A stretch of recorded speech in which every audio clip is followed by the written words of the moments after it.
Hello everyone, thanks for watching your favorite YouTube channel IELTS Plaza. Welcome back in another video.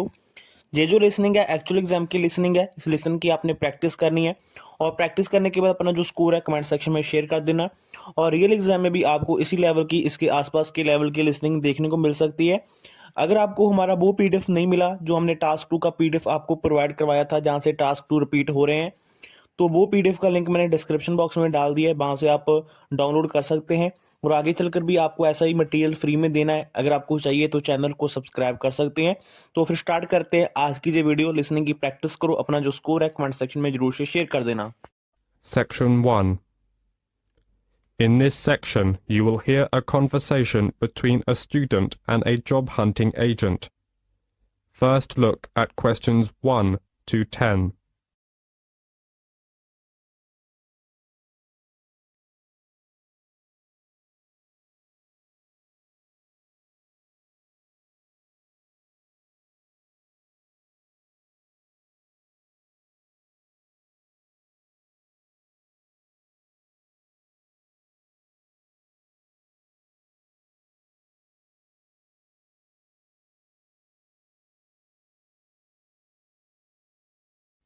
Now we shall begin.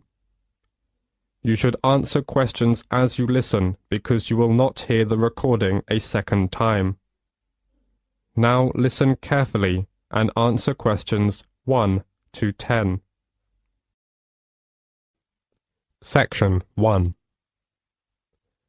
Good morning. May I help you? Oh, good morning. Is this the Student Job Center? Oh, yes. I was wondering if perhaps you could tell me a bit about the job. You know, the hotel recruitment program that offers a range of work at the hotels in the area. Of course. Take a seat, please. I'll take you through some of what we have on offer. Thank you so much. Oh, wait a second and I'll get my pen. Okay. The first job is reception assistant at the Parkview Hotel. The Parkview Hotel has quite an international flavor, so you'll need to speak at least 2 foreign languages. Sure. I can speak fluent French and Spanish, so that's no problem. Good. And many guests, of course, travel by car, and you may have to take their vehicles around to the car park. So you will need to have a valid driving license, and you will not be allowed to do the job if you haven't. Okay, I got that. Right. And they also say that basic computer skills, such as word processing, would be an advantage, although this isn't a requirement. Well, I just got my computer skills certificate, so I have no worries about that. This is quite a varied job. And in fact, I should point out that at certain times of the day, it would involve heavy lifting when guest luggage arrives, or perhaps deliveries come in. Is that okay for you? Well, it's hard to say at this moment, but I'll bear that in mind when deciding whether to apply for this post. Sure. Another job is general assistant at the Lakeside Hotel. To be honest, the pay is rather low, but there are compensatory factors. For example, the hotel will provide you with all your meals while you're working, and they will also train you in all the aspects of the job and then issue you with a certificate, which, of course, could be very valuable to you in the future. Oh, that sounds great. Now, the third job on offer is catering assistant at Hotel 98's smart new premises. As you know, this hotel is popular with exclusive travellers, and so you'll need to wear the distinctive staff uniform which you're provided with. Don't consider this job unless you're fairly flexible about when you work, as the hotel will require you to work nights for this job, and you will need to travel to and from the hotel, as it is situated just outside the city. Well, I'm afraid I can't manage that because of the lectures. Okay, I get the picture.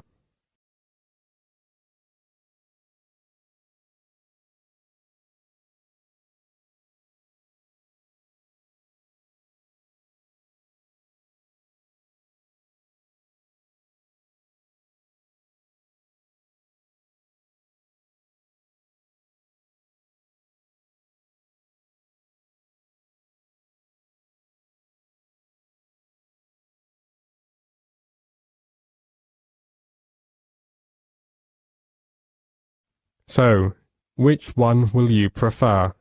Reception assistant at the Parkview Hotel or general assistant at the Lakeside Hotel? Well, I guess I still couldn't make up my mind right now. Can I have a few days to think about and go back to you later? That's no problem, and there are a few things I need to clarify with you. If you would like to apply for one of these jobs, you will need to follow the recruitment process. Mom. So the first thing you'll need to do is to fill in one of these, a personal information form. It's pretty straightforward and should only take you a few minutes. Once you've done that and handed it in, we'll give you a questionnaire about your skills. We then look through the information about you and pass on our recommendations to the relevant hotel. Yes, sure. You will then proceed to the next step of the process and attend a general course of training.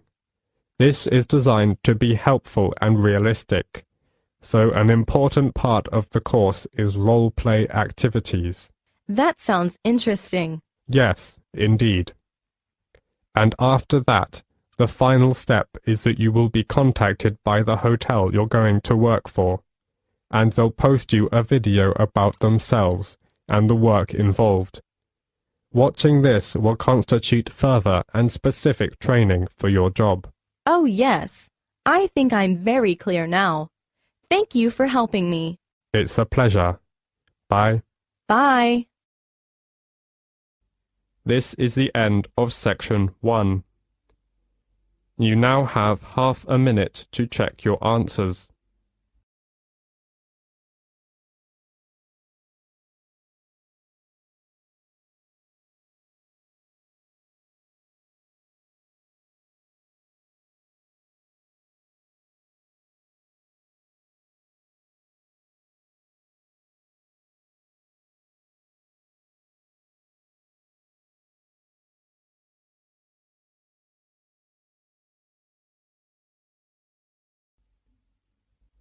Now turn to section 2.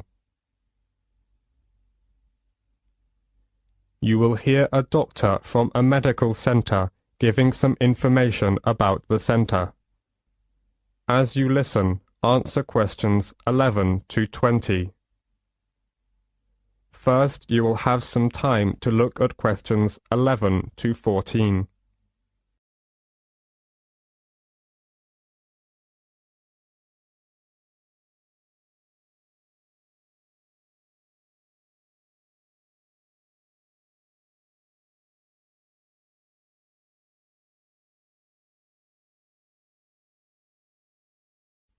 As you listen, answer questions 11 to 14. Section 2. Good morning, everyone. I'm John Smith, the General Practitioner of London Fields Medical Centre, and I'm very glad to give you a brief introduction about our practice and some suggestions about how to see a doctor here. Our receptionists are usually the first point of contact and are here to help you. They have a lot of information to hand, and in most cases will be able to help you with your inquiry, ensuring you see the most appropriate clinician. Okay, right. Well, the first thing to do is to register. We can only accept new patients who live in our practice catchment area. To register with us, you will need 2 proofs of address, such as bank statements or tenancy agreements, plus 1 form of ID, such as passport or driver's license. If you are foreign nationals, then you'll have to register as a temporary visitor. Then, fill in this form. It's a medical history form. You have to give details of any illnesses you have had. Then, you also need to write down if you've got any allergies. Okay? This as well as that. We need to know if you've had any operations. And, last of all, you have to give full details of current medication you may be on. This as well as that. You need to fill in this registration card. This is for your personal details. That's your full name, address, and telephone numbers. Okay? And we also need to make an appointment for you to see the doctor for a new patient health check. It'll just take about 15 minutes, that's all. It's just a basic checkup really. Before the speaker goes on with his introduction, look at questions 15 to 20.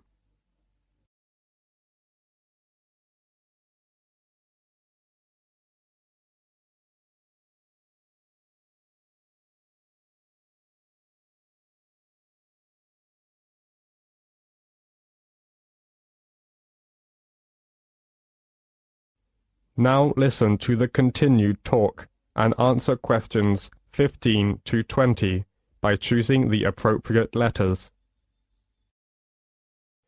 Okay then, let me tell you something about the health centre.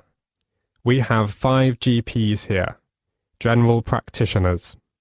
We also have a practice nurse who looks after minor injuries. She can also administer some treatments. We also have a chiropodist. That's a foot specialist. She's private, which means you have to pay for the service, unless you're over 65. If you want to see a doctor, you have to make an appointment first. Please call our main switchboard number on 0207 923 8100 to book an appointment at either our main practice or one of our branch surgeries. You can also email for an appointment on londonfieldsmedical@nhs.net. Urgent cases are seen on the day. If your condition is non-urgent, you can expect to see a GP within 2 working days, though you may have to wait longer if you want to see a particular GP. If it's an emergency, you'd better come straight here to the centre. One of the doctors can usually see you. Or you can go to the emergency department at the hospital in town. If you are very sick, you can ask for a home visit as well.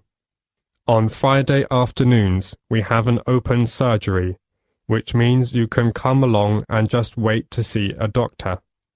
But you may have to wait for several hours, so it's much better to make an appointment and come at the specified time. Usually, when you see a doctor, you'll be given a prescription for medicine which you need to take, or you can choose to go to a pharmacist in a chemist's shop. If the doctor decides that you will need the medication for a long time, you'll be given a repeat prescription form. This allows you to get a further supply without seeing the doctor again. You simply leave the repeat form here a few days before you need it. Then you pick up the medication at the chemist's. Oh, you may wonder how much this all costs. Well, there is no charge for seeing a doctor. You can make an appointment any time to see one of our doctors, and it will not cost you anything for the consultation. However, you need to pay for the prescription, and the cost varies with the medicine, but it's usually just a few pounds. Nevertheless, in some situations, such as pregnancy, the prescription is then free. All right. Do you have any other questions? That is the end of section 2. You will have half a minute to check your answers.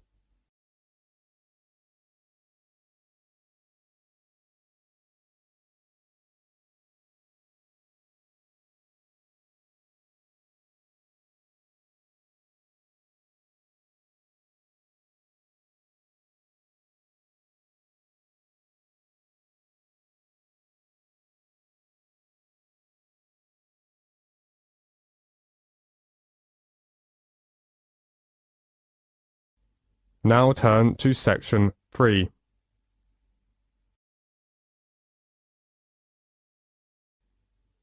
In a moment, you are going to hear a conversation between a professor and his student Alicia.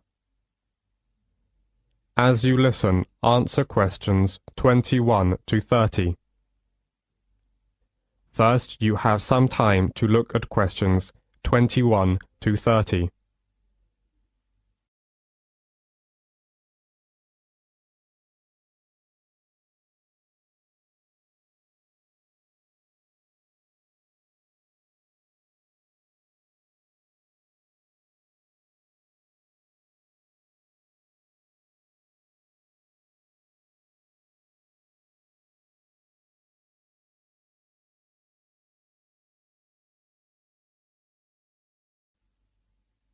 Now, listen carefully to the conversation and answer questions 21 to 30. Section 3. Until recently, we knew almost nothing about how important bees are in maintaining natural diversity. Now we know more about them. We know, for example, that bees fall into two categories: wild bees and domesticated honeybees. A main reason for the domestication of bees has always been the production of honey and beeswax. We also know that honeybees are the dominant pollinators. In addition to bees, wasps, moths, butterflies, flies and beetles, as many as 1,500 species of bird and mammals serve as pollinators. Many crops of commercial importance, such as almond, cherry, avocado pear, watermelon, cucumber, rely on pollination by insects, and of these insects, bees are by far the most important. Animals and insects provide pollination services for over 3/4 of the stable crop plants, and for 80% of all flowering plants in the world. The economic value of animal pollinators to world agriculture has been estimated to be $200 billion per year. Pollination is one of nature's services to farmers, so think about this. If you eliminated the pollinators, it would take the food right out of our mouths. We biologists never imagined we'd see the day when wild plants or crops suffered from pollinator scarcity. But, unfortunately, that day has come. In fact, farmers in Mexico and the US are suffering the worst pollinator crisis in history. So, what happened? Any ideas? Alicia? It is, because of natural enemies? I read something about a kind of parasite that's killed lots of bees. It's true. An outbreak of parasitic mites has caused a steep decline in North American populations of honeybees. But parasites aren't the only factor. What about the pesticides used on farms? All those chemicals must have an effect. Most definitely, yes. Pesticides are a major factor. Both wild and domesticated bees are in serious trouble because of pesticides. In California, farm chemicals are killing around 10% of all the honeybee colonies.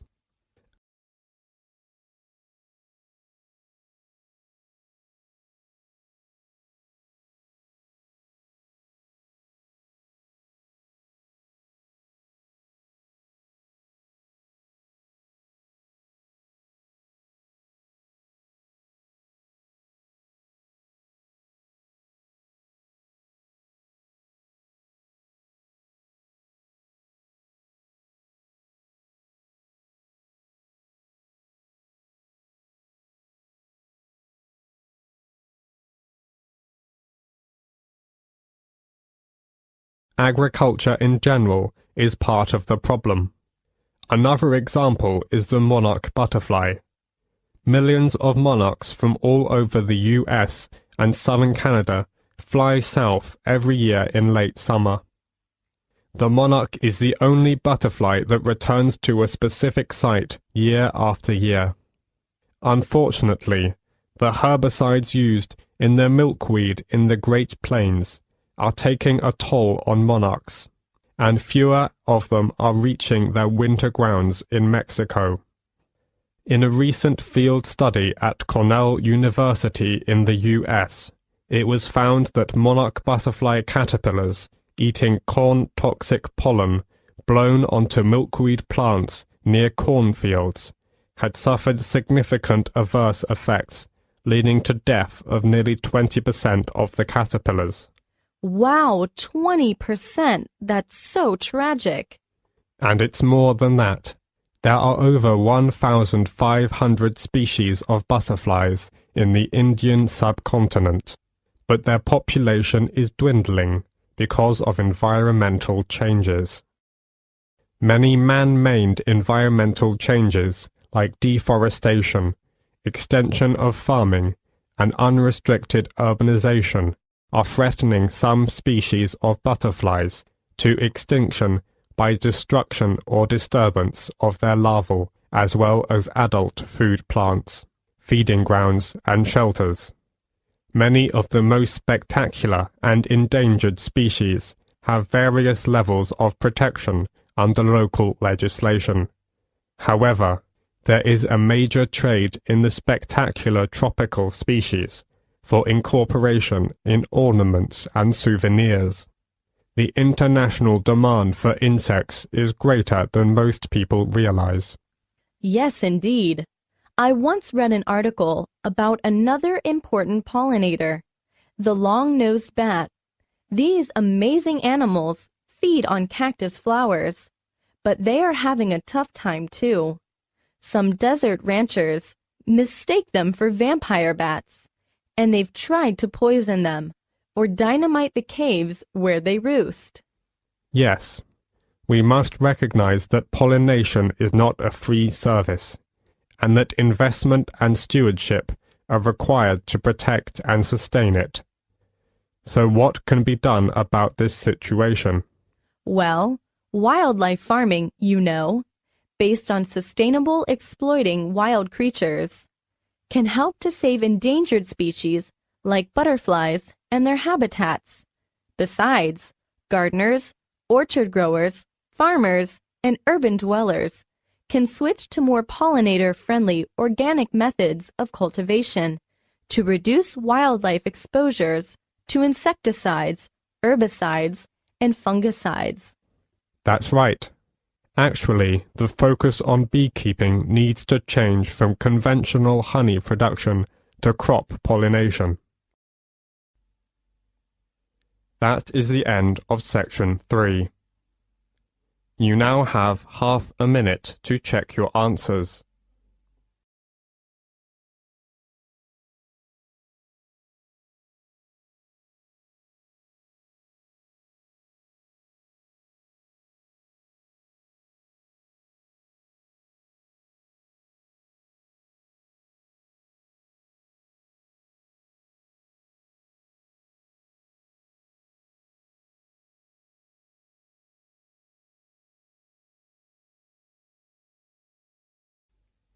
Now turn to section 4. In a moment, you are going to hear a talk about movies. As you listen, answer questions 31 to 40. First, you have some time to look at questions 31 to 35.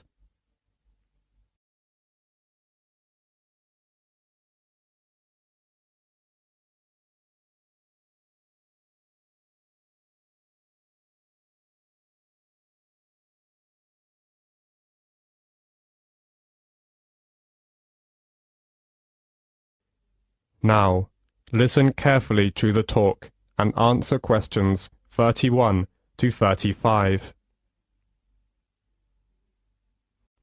Section 4. The London Eye.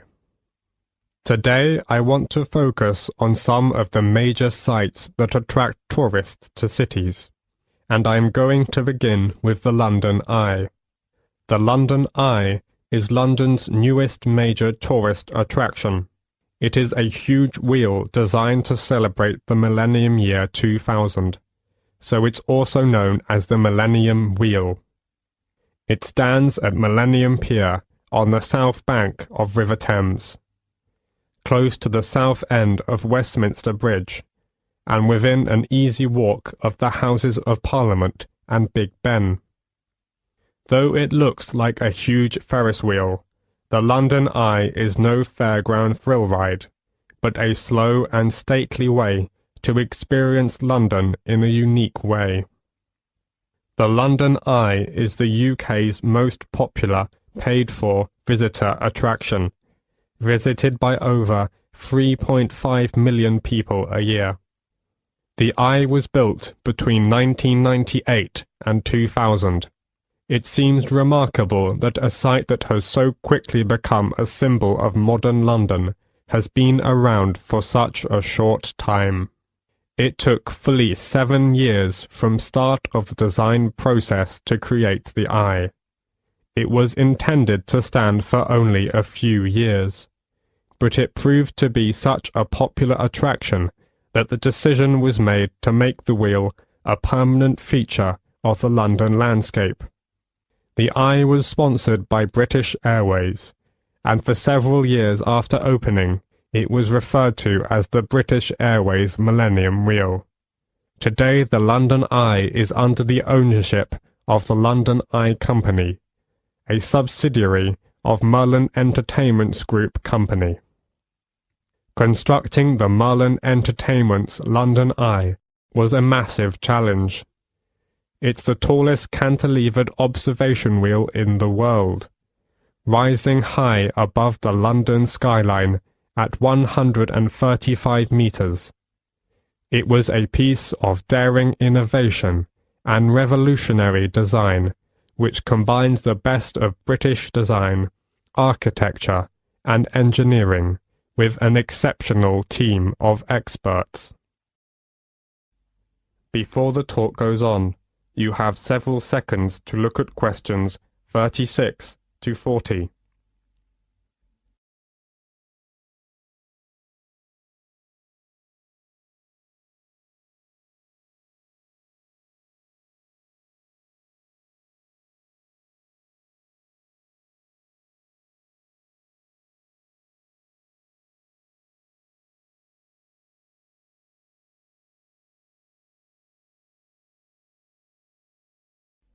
Now listen to the continued talk and answer questions 36 to 40 by completing the diagram. So, how is that great wheel held up? How did it get there? The starting point was, of course, the ground, and while parts of the wheel itself were still being constructed in various countries, tension piles were being driven into the ground beside the River Thames. This was the first step, and once these were securely in place, a base cap was installed over them as a kind of lock, with 2 giant plinths pointing up, onto which an A-frame was attached, like a giant letter.